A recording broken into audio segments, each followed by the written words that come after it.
What is up, For Honor family? The Year 10 Season 2 title update to Warrior's Den has concluded, and I'm going to cover all of the details along with a few of my thoughts. Test Your Metal is coming back with retrofitted armor for all of the rest of the heroes in the cast. I know many are excited about that, but we have to start with the new samurai hero, the Arakure, the moveset, the lore, and the other details. The name of the Arakure in the For Honor lore is Gaki, which they said means little devil or little brat in modern Japanese. She was running around beheading Hatun's statue when the Oni came through and wrecked shop. Because of her position in the hierarchy, she didn't mind the work the Oni was putting in. Her lore is out right now. It's titled Never Enough. I haven't had a chance to read it yet, but I definitely will. The prelude mentions she's been fighting against the samurai her whole life, amongst hunger and a world that never wanted her. And that feeds into why she has a unique animation for when she faces the samurai, which is similar to Juren's interaction with Hatun. And I'll show you guys that a little later in the animation portion. Her story is meant to run parallel alongside of the Oni Seeing Red story. So we will probably get a couple of, or okay, I see that, type of moments once her lore is understood by all or read by all. She is inspired by Japanese sukeban of the 60s and 70s. They were considered delinquent female gang members who rebelled against authority. Now, you guys always hear me say these Heathmore streets, and what we have here with the Arakure is a Heathmore street gang. They said they learned to fight in the dirty back alleys and in tavern brawls. I'm just thinking about, okay, where are these dirty back alleys in Heathmore?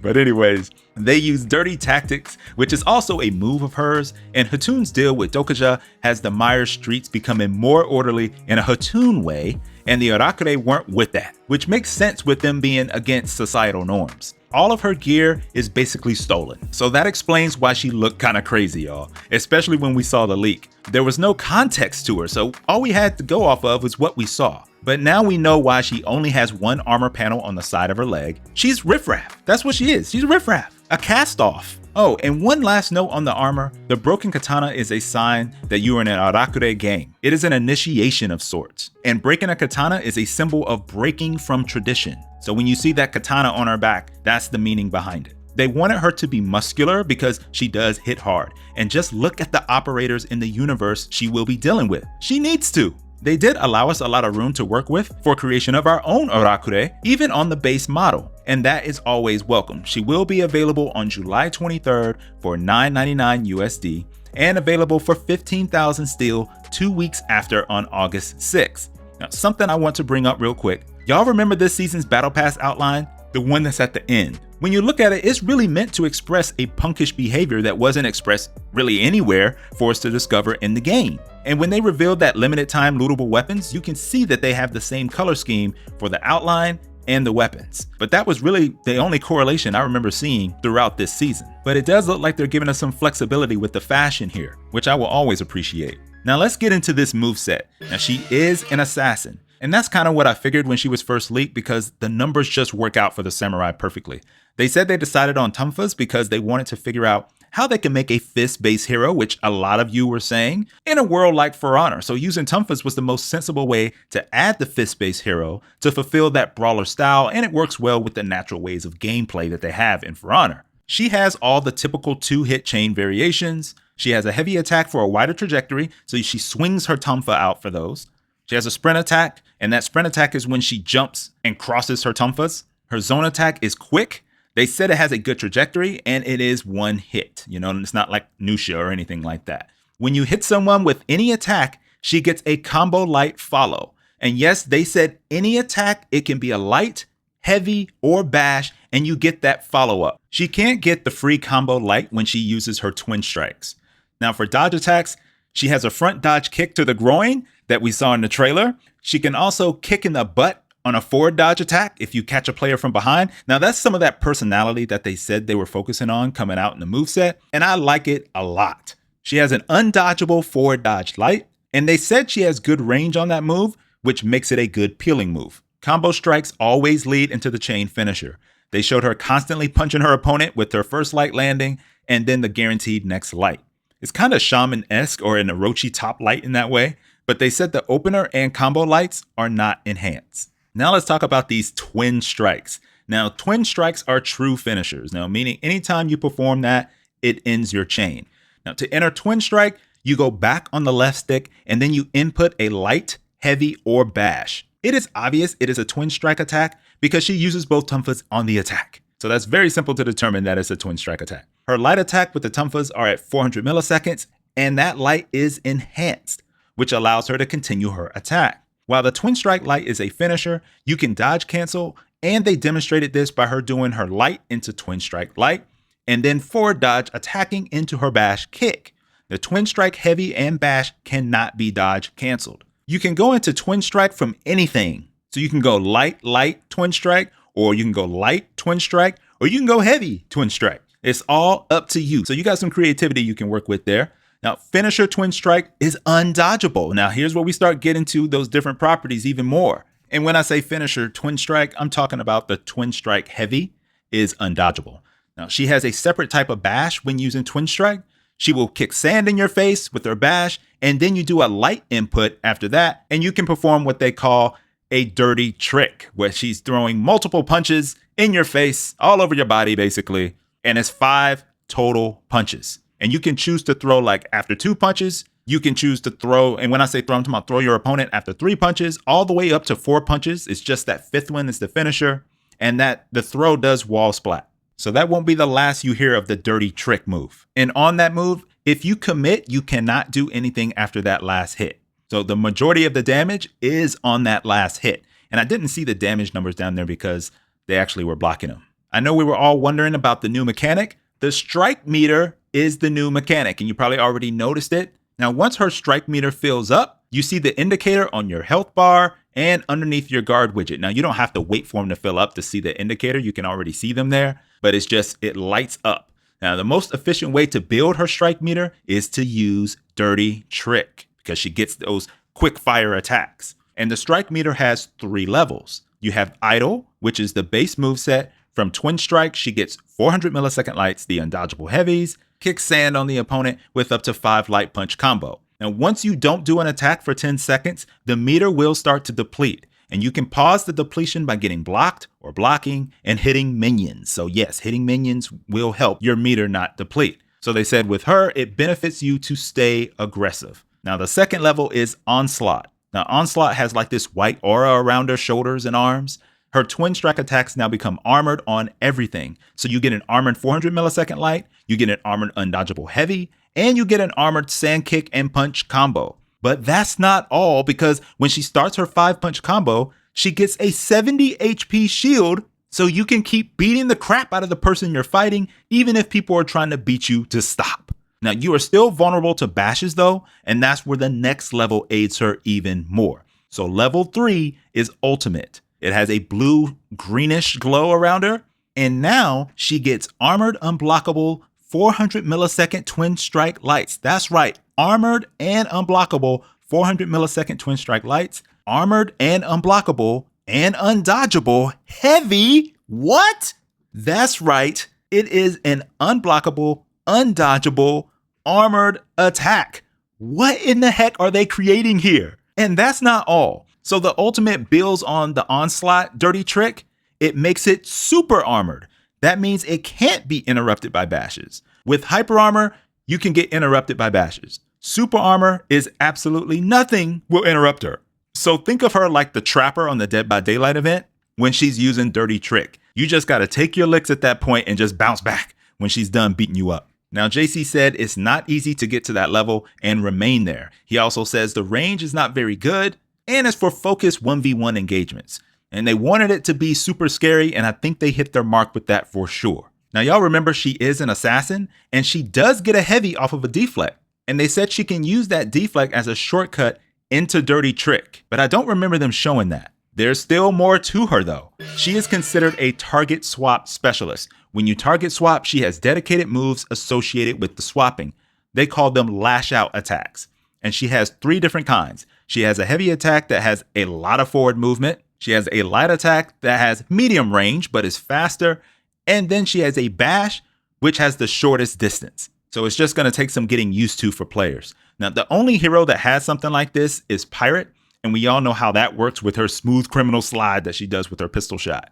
There are some cons to this move. If you do a lash out attack and miss, you cannot chain. You also have to make contact before you perform a lash out move. So lash out attacks do scale with the strike meter as well. So at the onslaught level, they will be armored attacks. And ultimate level, they will be armored and unblockable. So holy crap, that's really cool. And it's a big payoff if you get to that level. I don't know about y'all, but it feels like there is a nerf somewhere in the future, especially once players get used to her and realize how to really go in and go off with her. Now, I'm going to play her before saying anything more and anything too crazy, but a couple of demon Arakure heroes on the screen could be crazy to deal with. Now let's get into her feats. She has Against the World, that's feat 1. When you do a lash out attack and hit your opponent, you get an attack boost of 10% for 5 seconds. If you do another lash out attack within the 5 seconds, that duration will reset. If you don't reset it, the cooldown is 10 seconds. Feat 2 is Insolent Shout,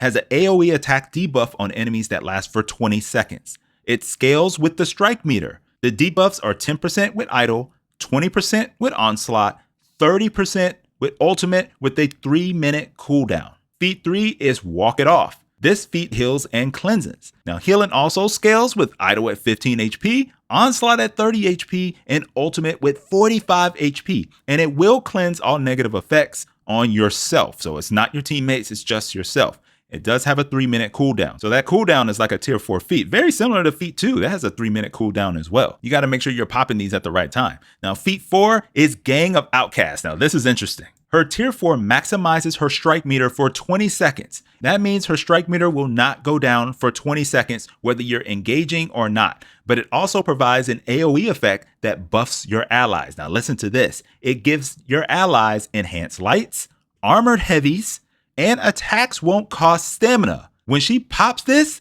it's time for your team to go off. I definitely see this saving a few matches for some teams. You imagine an armored Nobushi? Holy cow. The big theme with this hero seems to be the escalation of power. She just gets stronger the longer she's engaged in fights. She's going to be dangerous out the gate, and we'll see how long it lasts. They asked JC where would he rank her in Dominion, and of course he said really high. I think we could have all figured that one out. But she's good at peeling and ganking, and she's weak in the mid lane. She's one of those heroes that's meant to roam around and not really just stay on a point and hold it down. So that's Arakure's moveset and feats, but there was more discussed when it comes to her. They always say they have 3 key pillars for a hero, and hers was Scrappy, Firecracker, and Brazen. The animations team mindset that they took was 0 tolerance for BS, and I would say they succeeded. They mentioned that her animation changes a bit as her strike meter fills, so that's nice attention to detail there. She spits in your face on the face-off screen, y'all. Lord have mercy. The disrespect is coming. It's crazy, man. One cool thing they showed was that while most heroes will look out over the edge when they're close to it, she will squat near the edge, and that's a pretty cool look. Nice little change. And lastly, they said normally she will bonk the player on the head at the end of her Dirty Tricks move, but against some of the samurai like Orochi, Shigoki, and Kensei, she uppercuts them. And if she ends up killing them with that last hit, they go flying in the air. That's exactly what we saw in the trailer with what happened to that Orochi. Now, that is awesome. I love that kind of stuff. Now, we've seen these type of finisher animations with Shigoki's hug and Shaman's bite, so it's nice to see that here, even if it's only for a few heroes. But because those are her nemesis, it makes sense, and I love the lore crossing over to the game like that. So next are the emotes, signatures, and executions for the Arakure.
Before we move on from the Arakure, I definitely want to tell you that the texture artist came out in some pretty cool looking cosplay during the den.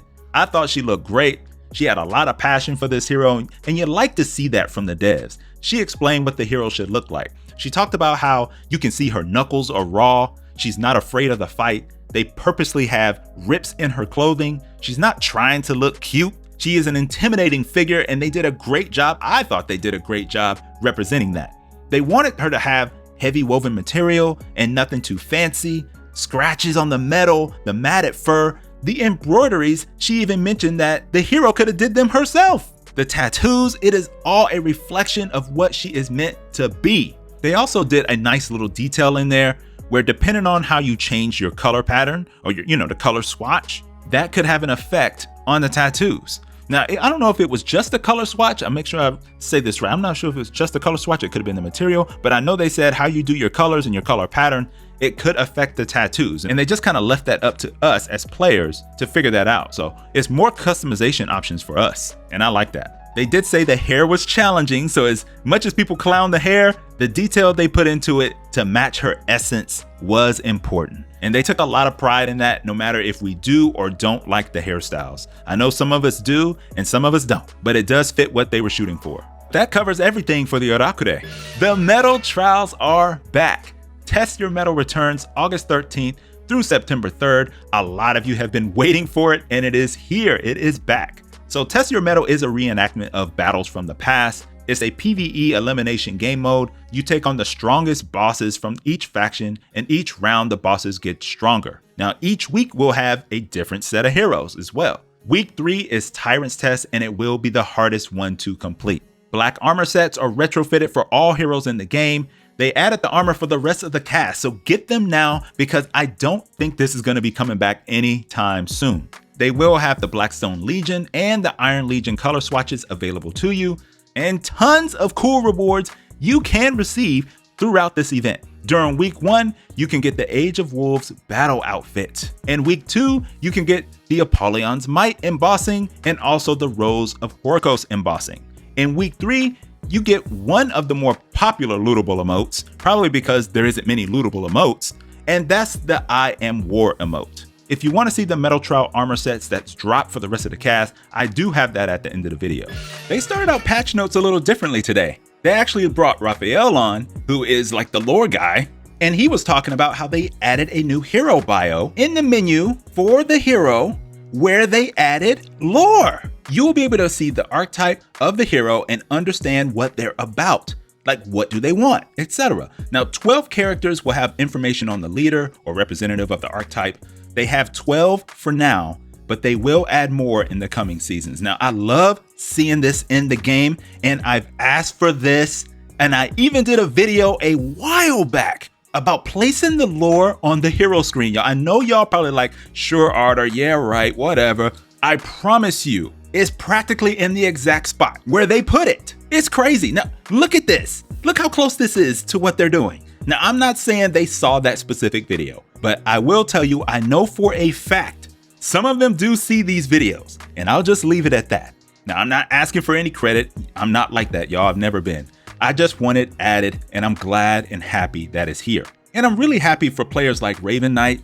I saw a bit of his stream, and he looks so fired up over this, and I love seeing people happy in general. And that guy's been locked in on the lore and history of For Honor forever. He's blessed this channel with kind words, and I'm happy for players like that to see things like this in the game. Now, one last quick note before we move on. Raphael stated that this was the largest narrative update since launch, and that this was part of a larger effort to bring the story into Heathmoor. So this tells me that they're locked in, not only for the short term, but the longer term with this, and that's a good sign.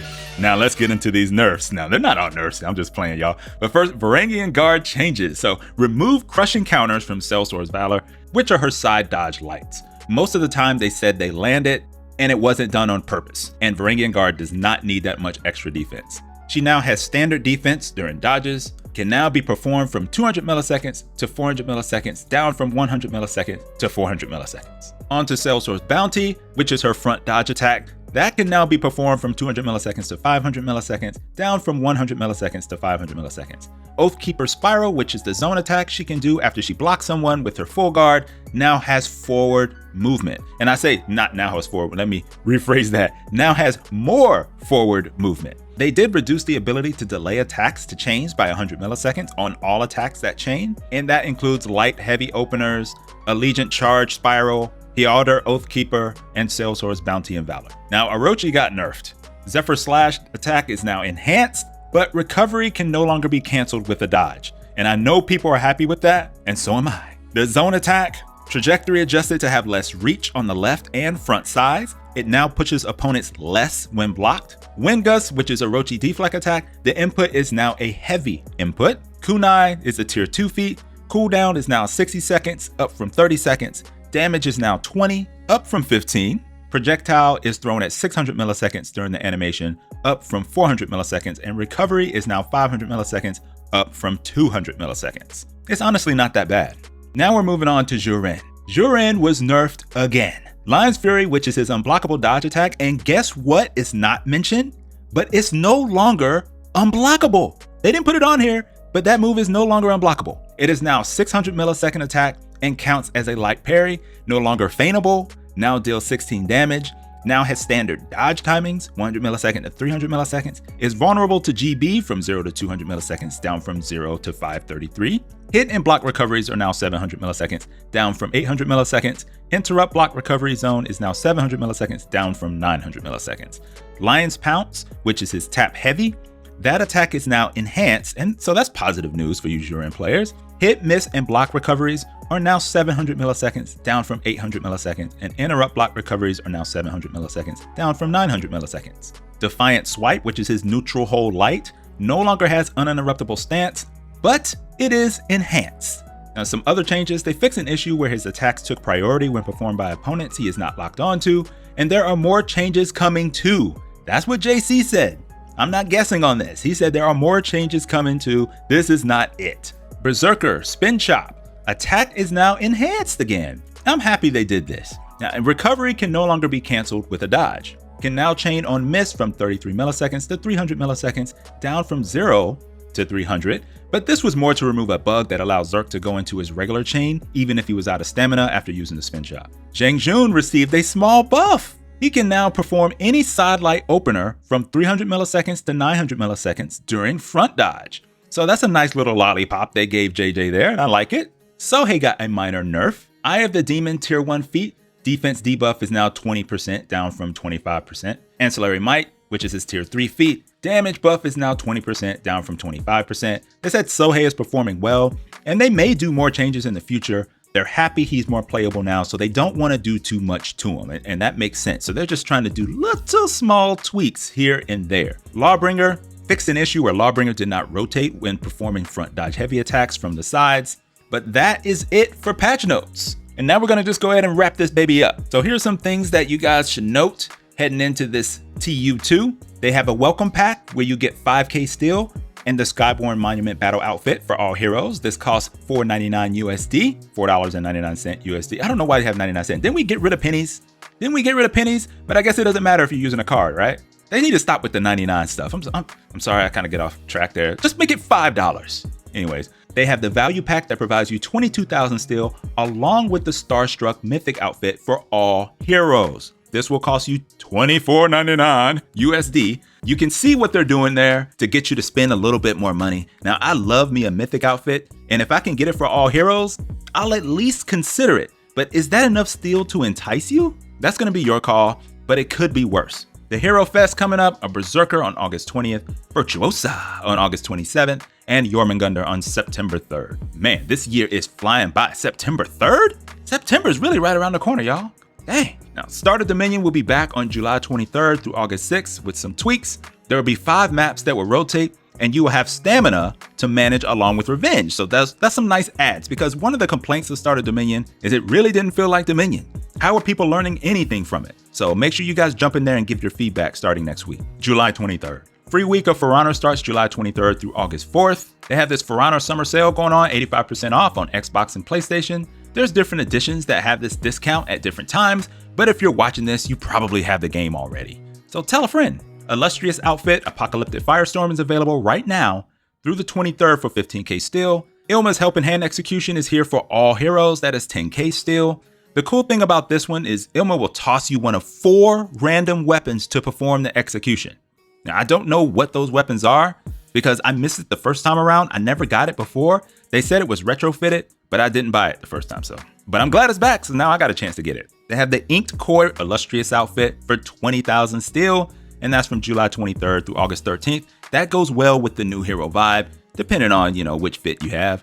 The Swirls of Revolt Mythic Outfit Purple is 15,000 steel, and this really works well with the new hero, so make sure you pick that up for her. Bloody Scuffle Execution is available for July 23rd through August 13th. This is another must if you own the new hero. It's available for 15k steel because it's going to go perfect. Delinquent Squad Free Roam Emote is available for 10,000 steel just for the Arakure hero. I wish they would have just gave it to her out the gate. Like, why do they have to do this? Come on. Mire Green material is available now for 10,000 steel.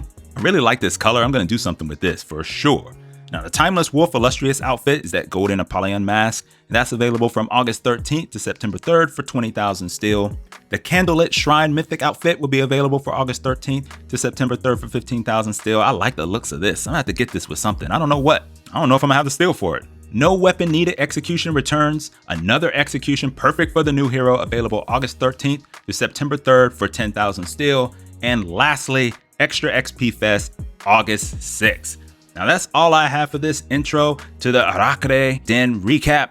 The hero has some fun traits to her, man. She really does, and I hope y'all give her a few reps, try her out, see what you think. I wish there was a bundle for a lot of this stuff, but we're just gonna have to make it work. The Arakure armor, weapons, and the Arakure seasonal event weapons are next. I'll see y'all out there. Thank you for watching. There's so many videos you can tune into, and you took the time to tune into this one today. I'll always be appreciative of that. Take care, y'all.